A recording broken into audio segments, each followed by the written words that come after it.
All right, this is what we're making today, a beautiful chimichurri. It's delicious, it's flavorful, it's a marinade, it's a condiment. Once we get it made like this, it's going to end up on a skirt steak like this. It's going to be absolutely delicious. Going to fire this on the grill for in a couple hours. But before that, let's show you how we got here. Let's start making this chimichurri. Here we go.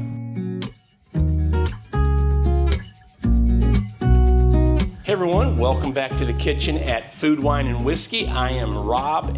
Okay, what do we need to make a chimichurri? Pretty simple. The kind of the base ingredient, and you know, this is kind of the standard Argentinian chimichurri, and there's all kinds of recipes you can play around with to change it up and use different things if you want to, but we're going to start with Italian flat leaf parsley as kind of our base for this. We're going to have some red wine vinegar. We're going to have some good olive oil, and you might see that I've got another jug of olive oil out here.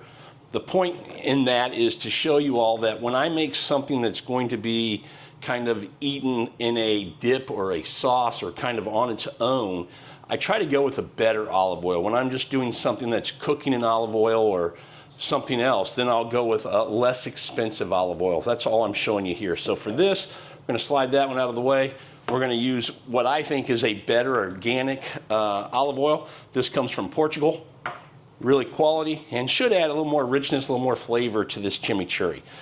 And then you're going to have some lemon zest, a little lemon juice, some oregano, some crushed red pepper flakes. That's what I'm using for that heat element. And you can swap that out. You could put a jalapeno or a serrano or some kind of pepper if you want to dice it up and put it in, but I'm perfectly good with red pepper flakes, so that's what I'm going to use today. Argentinians love garlic, so we're going to have a couple of cloves of garlic that we'll mince up with a knife and put that in there. We're going to dice these ingredients up, mix them together in a bowl, and you'll see it come together. All right, we're going to start with getting just a bunch of our parsley here, and we're just going to give it a rough chop. I'll pull out some of these stems if they're big and noticeable, but you don't have to. Now, there's a couple ways that you can do chimichurri. You'll probably see some people who do a chopped chimichurri like I'm doing. And you'll see some folks who will just throw all the ingredients into a food processor or a blender. It's perfectly acceptable to do it that way. For me, I liked the hand-chopped version of the chimichurri because I like to taste the ingredients a little bit more. They're not as, you know, kind of chopped up and just blended into almost one sauce. This way, the ingredients still kind of stand on their own in each bite. That's what I enjoy about the chopped version of the chimichurri. So you heard me say we're going to make this 2 times because we're going to do one for a marinade and one will be that condiment at the end. And you might be going, well, why not just make it 1 time and just kind of double everything up? To me, it's just something about recipes. I seem to struggle with doubling up and getting the same kind of flavor profile that I want. I feel like, you know, when I have a recipe for something, it just works when I make it the way it's supposed to. So call me weird. So what I'm going to do is have 2 bowls going, and that's going to be our 2 different chimichurris that we're going to make. Get a little bit of oregano, fresh oregano. You could use dry, but I'm going to use fresh. You use dry, you're going to use quite a bit less than what you're going to see me use here.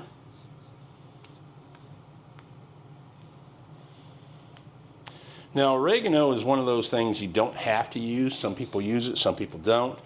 I like the flavor, the little bit of kind of earthiness it adds to it, so I'm putting it in. We'll give this a chop. And I'll put kind of the measurements of everything that I'm using down in the description so you guys can get an idea of the amounts to get this flavor profile.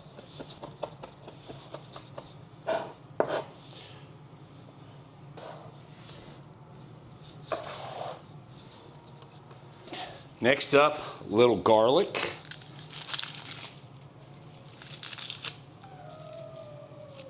All right, we're just going to take our garlic, smash those heads, and just take the peel off.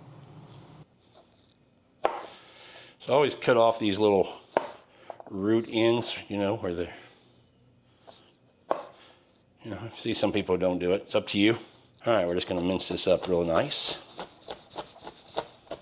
I don't know about you all, but I absolutely love garlic. So when a recipe calls for 1 or 2 cloves of garlic, I usually double it. So big fan of garlic. You guys put in whatever amount you like. If you don't like garlic at all, you can skip it, but that'd be crazy. So I just want to get this really nice and fine. I could use a garlic press, but to me, I just kind of enjoy dicing and doing a little knife work. So it's always kind of a little fun to me, relaxing. Go figure, right? My wife says that's really weird. All right, now we're going to separate this garlic, kind of half it out, and we're going to put 1 in each of our. Man, I think that's all of our chopping. So let's go ahead and get the cutting board out of the way. All right, now we've got our parsley, our oregano, our garlic. We're going to get a little lemon zest in each of these. I'm not going to do too much. I just want a little brightness in there. All right, we're going to get a little lemon juice in there. You guys are going to call me crazy.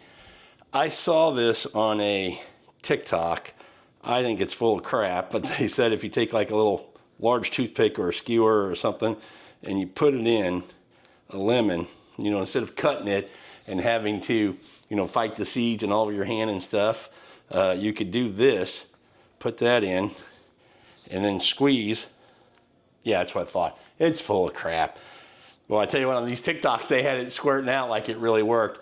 I didn't think it did, although I was a sucker enough to give it a shot. Oh well, here we go. We'll cut that up, and then I'm gonna squeeze it right through here in case any seeds come out.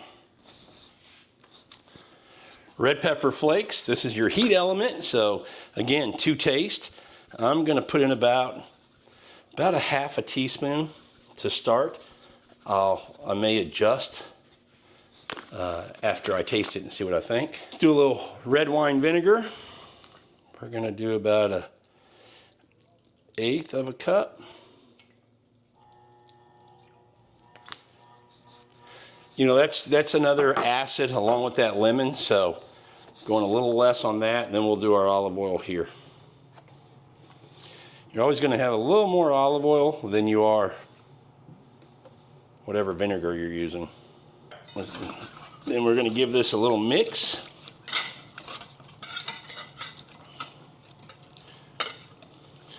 And you can see that kind of emulsify in there and looks pretty good. Now you're probably going, what about salt and pepper? It's coming. I'll do it at the end once I get kind of a taste of this and see what I think.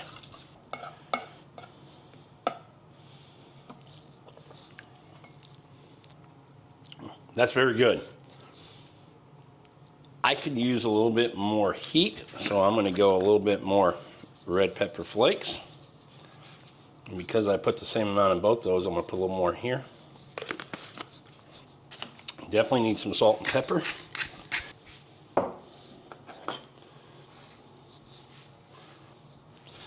We'll give that a stir. Okay, that's really good. Flavors are combined, working really well. You hit the texture of all the different ingredients. All right, let's grab another spoon. We're gonna mix this one up again. Not gonna taste, we're just gonna mix. Now we're gonna get our steaks. We're gonna get them in a bag. I'm gonna put a little salt and pepper on them. And then we're gonna get them in a bag, coat them with this chimichurri, and into the fridge for a few hours until we're ready to grill them tonight. Okay, that's our chimichurri. Looks good. Let's get our steaks, our skirt steaks. We're gonna put them in here and let them take a bath for a couple hours. I'm just gonna put this all over it. All right, this will go into the fridge for a couple of hours. We'll let it marinate, kind of soften up the meat a little bit. That's what she said. My wife just walked in and made a face. Come on, babe, that's funny. Why are you trying to hold back making noise? That's what she said. I'm getting you. You're starting. All right, into the fridge for a couple hours. They'll rest and kind of get, the tendons and fat will start to break down, so these will cook real nice and just really fast, a couple of minutes on the grill when it's smoking hot. And then we'll have this other batch of chimichurri that we'll use as our condiment on top. Going to be a delicious dinner, but that's how easy chimichurri is to make. And again, all kinds of versions of it that you can use for different types of proteins, different types of dishes. And just a delicious thing, but this is your base. Always fun to have. Thanks for joining on this episode of Food, Wine, and Whiskey. We'll see you on the next one.